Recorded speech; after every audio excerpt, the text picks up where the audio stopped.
with a final score that would even make Mississippi State head football coach Mike Leach blush. The Shelby Coyotes were able to knock off the Park City Panthers in the second round of the 8-man football playoffs this Saturday by a final score of 87-68, something Coyotes head coach Mike White said he fully expected for this game.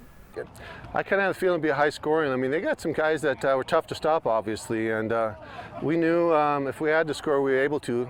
Both teams came flying out of the gates, with Tucker Johnstone leading the Panthers with a kickoff return for a touchdown and a touchdown reception. But Shelby had some dynamite plays in the first half as well, with Cameron Brubson and Tavris Correa competing to see whose 40-yard dash was faster in that first half, as both went for long touchdown runs. But despite the offensive onslaught by both teams in that first half, neither team was able to truly pull ahead, as Park City led by just 1 point at the half. After the game, Coyote running back Cameron Brubson and quarterback Taylor Parsons said at the half their head coach said he thought they came out a bit slow to start the game, but also let his kids know that the game was well within their reach as they continued to press on. We had a heck of a halftime speech. Well, tell me about that. What did he say?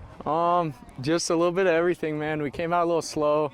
The second quarter was a little bit better, but still not great. And it's just playing Coyote football, and we weren't doing it in the first half. He picked us up. He told us just to air that ball out a little more and keep the fire. We got a whole nother half to go and keep pounding the ball. With the score near a deadlock through 2 quarters, both teams traded scores to open the half, but it was Shelby that took the 1-point lead after a successful point-after try, and then the Coyotes began to open it up on offense while maintaining a relatively stiff defense, although the scoreboard may not have indicated it.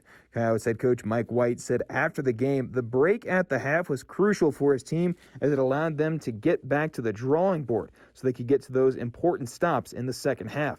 But he also noted they still have more work to do if they want to keep moving through the playoffs. We got a few things adjusted at halftime, and they did have a good third quarter. That kind of set the tone for the rest of the game. We kind of got that 2 scores, and it was back and forth, but yeah, we've definitely got to polish some things up, that's for sure. The Coyotes were able to outscore the Panthers by 20 points in the second half, and White said they're not big on singling out players. What's most important is that it was a good team win.